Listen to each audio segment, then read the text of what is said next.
نحمده ونصلي ونسلم على رسوله الكريم أما بعد فأعوذ بالله من الشيطان الرجيم بسم الله الرحمن الرحیم۔ سورۃ البقرہ آیت نمبر 273 تک تفسیر مکمل ہو گئی ہے۔ اب اگلا رکوع دیکھیں۔ پچھلے دو رکوع میں اللہ رب العزت نے انفاق فی سبیل اللہ یعنی اللہ کی راہ میں خرچ کرنے کی فضیلت کے بارے میں اور نہ خرچ کرنے والے کی وعید کے بارے میں بیان فرمایا۔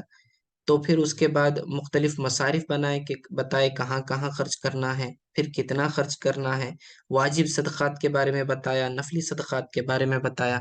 ٹھیک ہے، اسی طرح اب یہ موضوع تھوڑا آگے جائے گا، کس مال میں سے خرچ کرنا ہے، پھر مال کی کیفیت کیا ہو، اب اس کے بارے میں تھوڑا سا ڈسکشن ہوگا۔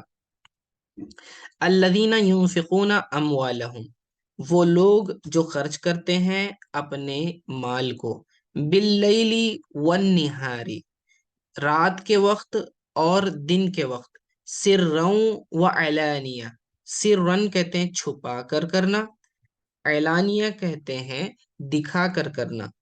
ٹھیک ہے، فَلَهُمْ أَجْرُهُمْ عِنْدَ رَبِّهِمْ، تو ان کے لیے اجر ہے، اس کا اجر ہے ان کے رب کے پاس۔ الَّذِينَ يُنْفِقُونَ، وہ لوگ جو خرچ کرتے ہیں، اموالہم اپنے مال کو، باللیل والنہاری، دن کے وقت اور رات کے وقت، لیل کہتے ہیں رات کو، نہار کہتے ہیں دن کو۔ ٹھیک ہے، چاہے وہ رات میں خرچ کریں یا دن میں خرچ کریں، سرًا وعلانیہ، چھپا کر خرچ کر رہے ہیں یا دکھا کر خرچ کریں، فَلَهُمْ، تو ان کے لیے ہے، اجرہم، اس کا اجر، عند ربہم، ان کے رب کے پاس، یعنی اللہ رب العزت اس کا اجر عطا فرمائے گا، اجر ان کا محفوظ ہو گیا ہے۔ وَلَا خَوْفٌ عَلَيْهِمْ، اور ان پر کسی قسم کا خوف نہیں، وَلَا هُمْ يَحْزَنُونَ، اور نہ ہی وہ لوگ غم زدہ ہوں گے یا رنجیدہ ہوں گے۔ یاد رکھیں یہ اولیاء کے متعلق بھی فرمایا ہے قرآن میں، الا ان اولیاء اللہ لا خوف علیہم ولا هم يحزنون، نہ انہیں کسی قسم کا خوف ہوگا نہ ہی وہ رنجیدہ ہوں گے۔ خوف کس چیز کا نہیں ہوگا؟ انہیں اس بات کا خوف نہیں ہوگا کہ ان کا اجر ضائع ہو گیا، کیونکہ ان کا اجر محفوظ ہو گیا اللہ کے پاس۔ جو مال انہوں نے خرچ کر دیا، اب ان کو اس چیز کا کوئی خوف نہیں ہے کہ اس کے ضائع ہونے کا کوئی ڈر نہیں ہے۔ وَلَا هُمْ يَحْزَنُونَ، اور قیامت کے روز وہ غمزدہ بھی نہیں ہوں گے، یعنی قیامت میں جب وہ آئیں گے تو لوگ جو ہیں اس وقت بہت سارے لوگ غمزدہ ہوں گے اور افسوس کر رہے ہوں گے کہ ہم نے اعمال صالحہ نہیں کیے۔ تو جو کیفیت ہر شخص کی ہوگی کہ وہ غمزدہ ہوگا، ان میں بعض مخصوص بندے ہوں گے کہ اللہ نے انہیں رنجیدہ ہونے سے محفوظ کر دیا ہوگا۔ ان میں سے ایک کون ہے؟ یہ وہ لوگ ہیں جو اللہ کی راہ میں خرچ کرنے والے لوگ ہیں۔ ٹھیک ہے، الذین یأکلون الربا، ربا کہتے ہیں سود کو۔ اب یہاں سے جو ہے سود کے مسائل کا ذکر ہوگا۔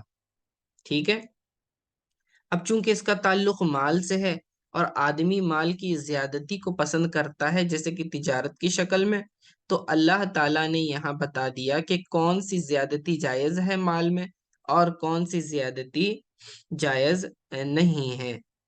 ٹھیک ہے، تو اب یہاں دیکھیں، اب یہ تھوڑا مشکل مسئلہ ہے ربا کا۔ الذین یأکلون، وہ لوگ جو کھاتے ہیں، ربا، ربا کھاتے ہیں یعنی سود کھاتے ہیں۔ ربا کو کھانے سے تعبیر کیا گیا، سود کھانا کہا گیا۔ ٹھیک ہے، تو یہاں کھانے سے مراد ایگزیکٹلی کھانا نہیں بلکہ سود کا لینا مراد ہے۔ ایأخذونہ، یعنی کہ سود وصول کرتے ہیں، اور سود کیا ہے؟ ربا کیا ہے؟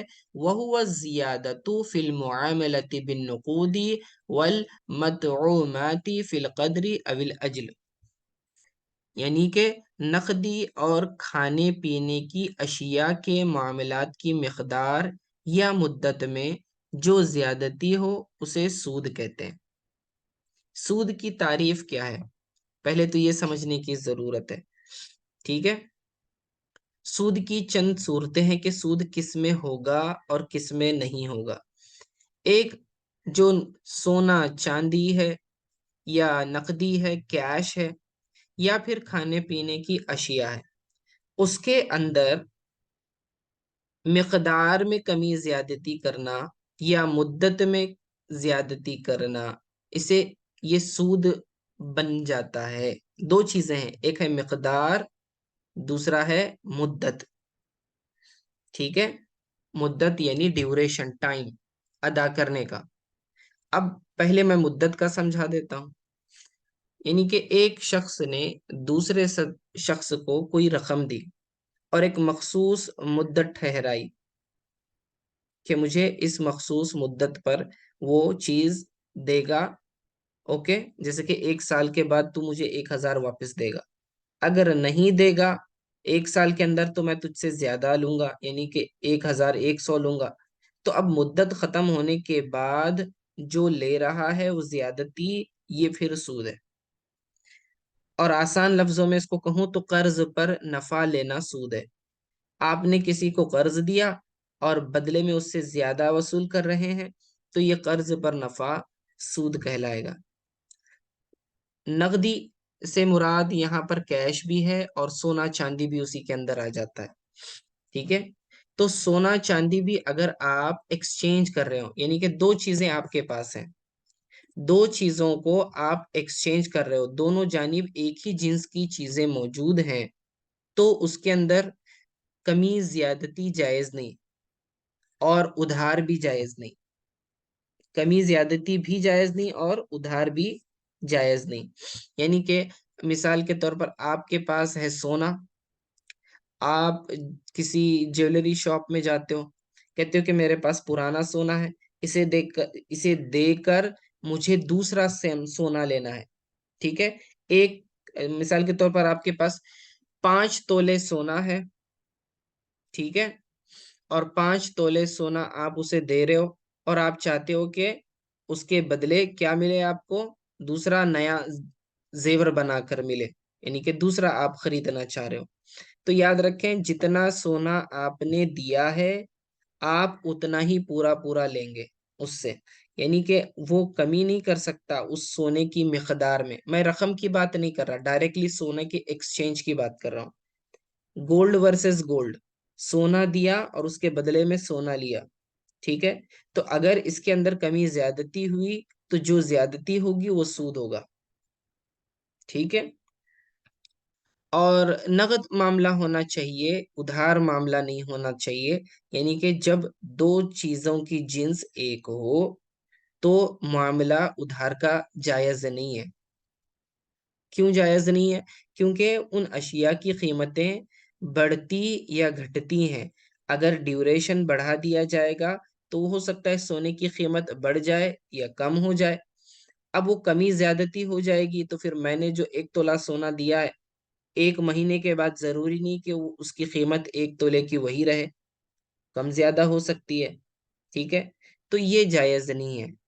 ٹھیک ہے، حدیث پاک میں جو روایت آئی ہے اور احناف کے نزدیک جو مسئلہ ہے، صحیح حدیث کے اندر یہ موجود ہے کہ سونا، چاندی اور جو، کھجور، نمک، ٹھیک ہے، گندم، ان چیزوں میں جو ہے سود جاری ہوتا ہے۔ اب یہ چند ایک ایگزامپلس ہیں، تو اس کے اوپر غور و فکر کر کے فقہا نے جو ہے اس سے مسئلہ اخذ کیا کہ یہ جو سود کہتے کسے ہیں، سود بنتا کیسے ہے، سود کیسے بنتا ہے۔ تو اس کے لیے انہوں نے کچھ اصول وضع کیے، انہوں نے غور و فکر کیا اس حدیث کے اندر، معلوم کیا کہ آخر سود کیسے بنے گا۔ تو ماپ یا تول سے بکنے والی چیز اگر اپنی جنس سے بدلی جائے، مثلا گیہوں کے بدلے گیہوں، جو کے بدلے جو، اور ایک طرف زیادہ ہو تو یہ حرام ہے۔ ٹھیک ہے، ہمارے نزدیک اس کی علت جو ہے مقدار ہے اور اس کی جنس سے۔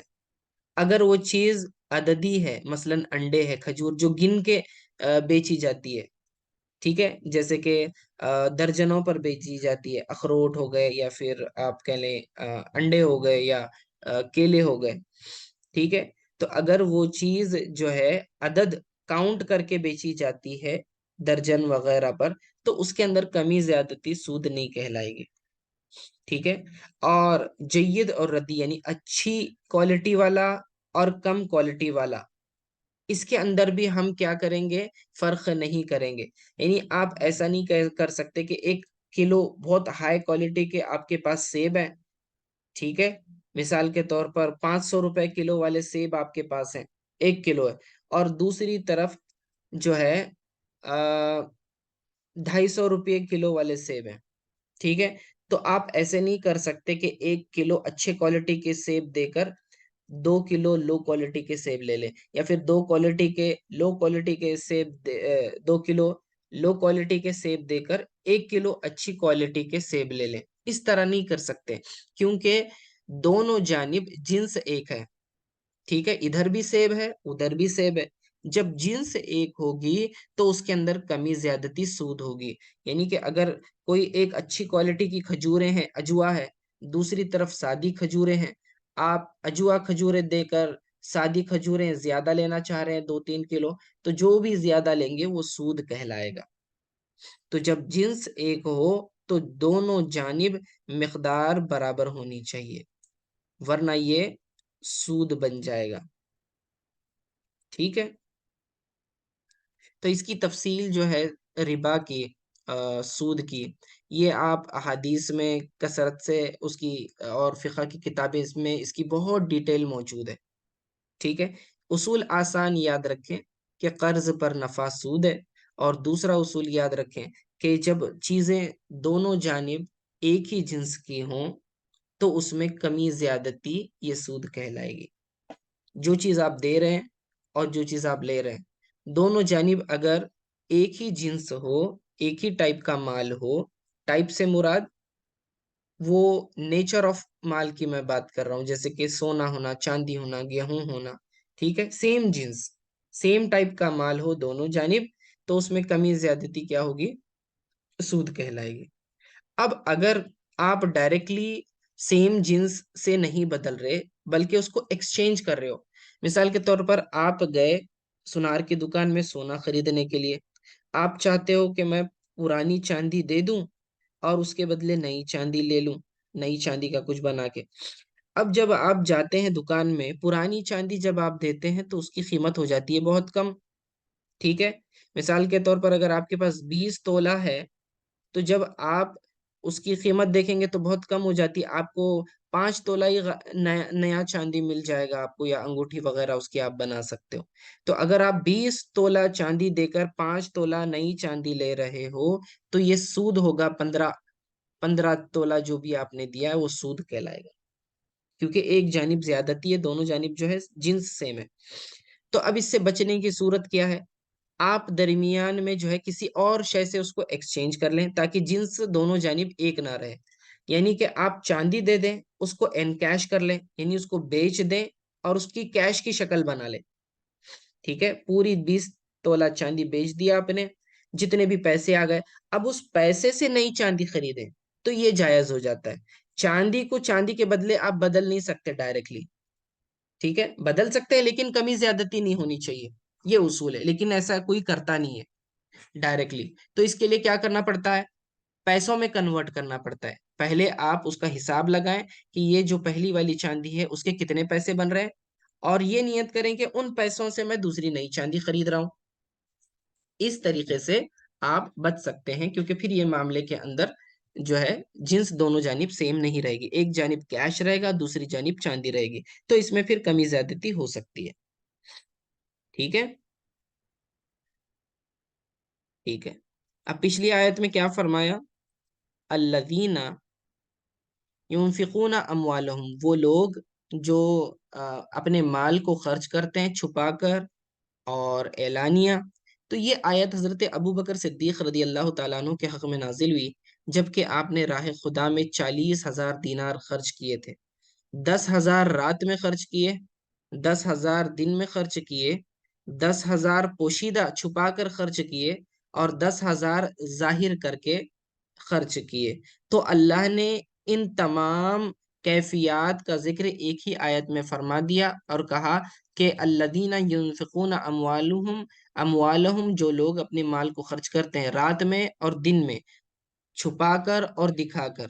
تو یہ دیکھیں، یہ 4 صورتیں بنی، تو یہ 40,000 جو ہے حضرت ابو بکر صدیق رضی اللہ تعالیٰ عنہ نے اللہ کی راہ میں خرچ کیے تھے، تو اللہ کو پسند آیا اور انہوں نے اللہ رب العزت نے اسے اس کی تعریف فرمائی ہے قرآن میں۔ اور ایک جو ہے روایت میں آتا ہے کہ یہ حضرت علی رضی اللہ تعالی عنہ کے حق میں نازل ہوئی، جبکہ آپ کے پاس فقط 4 درہم تھے، صرف 4 درہم تھے، اس کے علاوہ آپ کے پاس کچھ بھی نہیں تھا۔ آپ نے ان چاروں کو خرچ کر دیا، ایک رات میں خرچ کیا، ایک دن میں خرچ کر دیا، ایک کو پوشیدہ خرچ کیا اور ایک کو ظاہر کر کے خرچ کیا، ٹھیک ہے۔ تو اللہ رب العزت نے اس آیت کو نازل فرمایا کہ وہ لوگ جو اپنے مال کو خرچ کرتے ہیں دن میں اور رات میں، چھپا کر دکھا کر، تو اللہ تعالیٰ کے پاس ان کا اجر ہے، ٹھیک ہے نا، ٹھیک ہے۔ تو الذین یأکلون الربا، وہ لوگ جو سود کھاتے ہیں، سود کھاتے ہیں سے مراد سود لیتے ہیں، سود کماتے ہیں، تو اب ان کا حال کیا ہوگا؟ اللہ فرماتا ہے لا یقومون الا کما یقوم الذی یتخبطہ الشیطان من المس۔ اللہ فرمائے گا، اللہ فرماتا ہے کہ یہ لوگ کھڑے نہیں ہو سکیں گے، لا یقومون، قام یقوم کا معنی کھڑا ہونا، وہ کھڑے نہیں ہو سکیں گے۔ کب کھڑے نہیں ہو سکیں گے؟ یعنی قیامت کے روز جب انہیں قبروں سے نکالا جائے گا تو وہ سیدھی طرح سے کھڑے بھی نہیں ہو سکیں گے۔ جب اپنی قبروں سے نکالے جائیں گے تو قیامت کے دن نہ کھڑے ہوں گے، مگر اللہ، یعنی وہ کس صورت پر کھڑے ہوں گے؟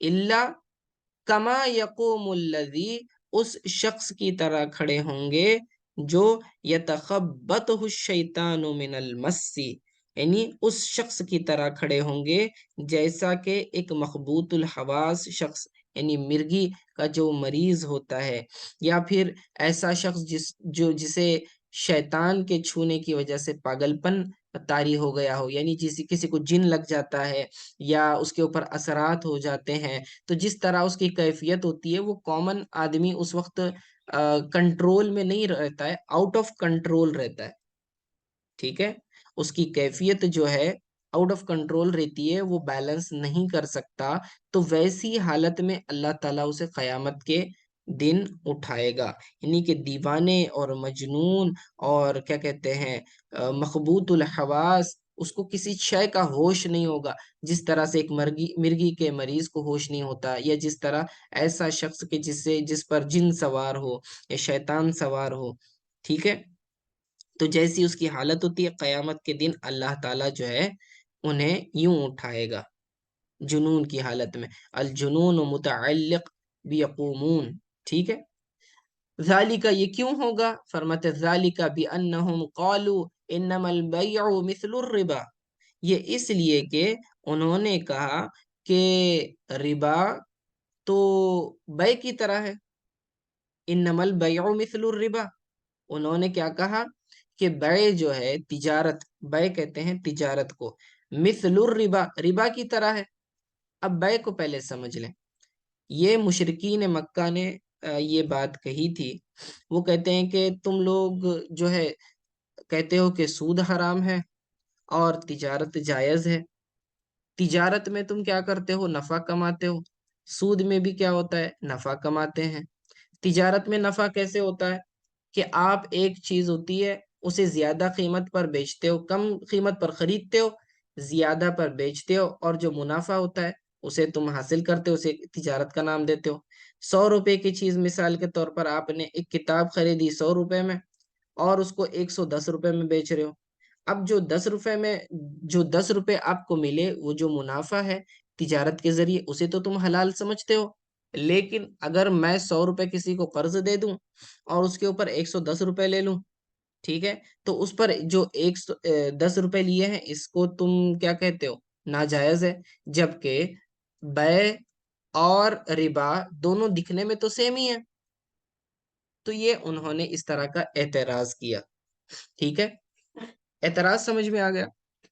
قالو انما البیع مثل الربا، انہوں نے کہا بے شک جو تجارت ہے، بیع ہے، وہ ربا کی مثل ہے، یعنی کہ سود کی طرح ہے، جواز کے معاملے میں، فی الجواز وہذا عکس التشبیہ، مبالغۃ فقال تعالی ردا علیہم، اس کے بعد جو ہے انہوں نے کیا کیا، اللہ رب العزت نے اس پر رد فرمایا، جواب دیا اس بات کا جو انہوں نے کہا۔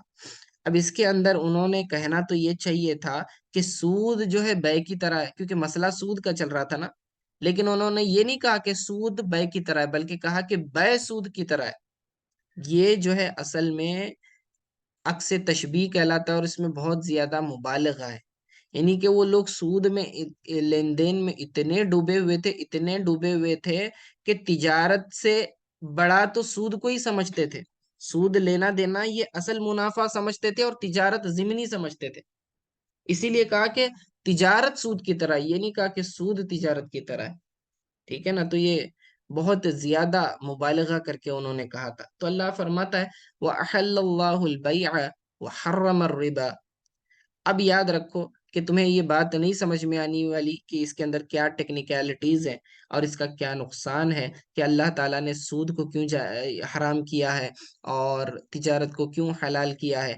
تو پہلی بات تو تم انسانوں کو اتنی سمجھ لینی چاہیے کہ جس چیز کو اللہ نے حلال کر دیا تو وہ ہمارے لیے جائز ہو جائے گی، جس چیز کو اللہ نے حرام کیا وہ ناجائز ہو جائے گی۔ اب چاہے وہ دکھنے میں ایک جیسی لگیں یا مختلف لگیں، اس سے کچھ فرق نہیں پڑتا، اللہ نے حکم دیا بس تم نے اتنا ہی کرنا ہے، ٹھیک ہے؟ وَأَحَلَّ اللَّهُ الْبَيْعَ وَحَرَّمَ الرِّبَا، اور اللہ تعالیٰ نے بیع کو حلال کیا اور سود کو حرام کیا۔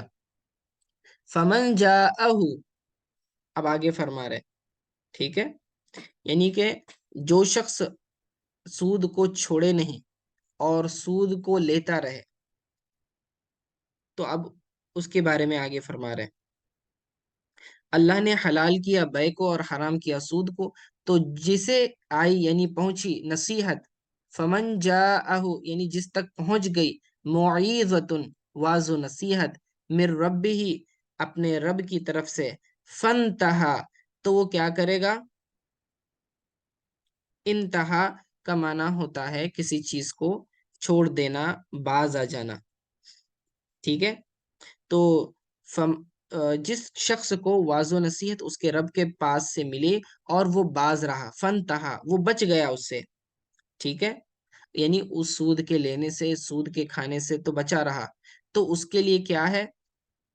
تو فَلَهُ مَا سَلَفَ، تو اس کے لیے کیا ہے؟ جائز ہے جو چیز اس نے پہلے لی ہے، یعنی جو یہ حکم نازل ہونے سے پہلے، یہ سود کی ممانعت آنے سے پہلے جس شخص نے بھی جو بھی سود لیا تھا وہ مال اس کے لیے جائز ہے، یعنی کہ اب وہ پرانا مال نکالنے کی ضرورت نہیں، کیونکہ حکم اب آیا ہے نا، اب یہاں سے تم نے سود لینا نہیں ہے، لیکن جو مال پہلے لے چکے تھے تمہارے مال کے ساتھ وہ مکس ہو چکا تھا، اب اسے واپس نکالنے کی ضرورت نہیں ہے۔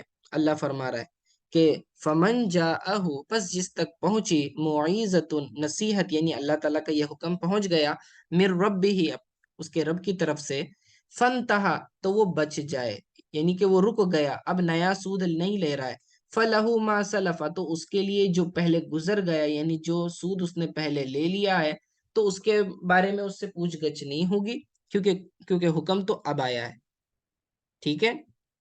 قبل نہیں، وَأَمْرُهُ اور اس کا کام، یعنی اس کی معافی کے بارے میں خدا کے سپرد ہے، ٹھیک ہے؟ وَأَمْرُهُ إِلَى اللَّهِ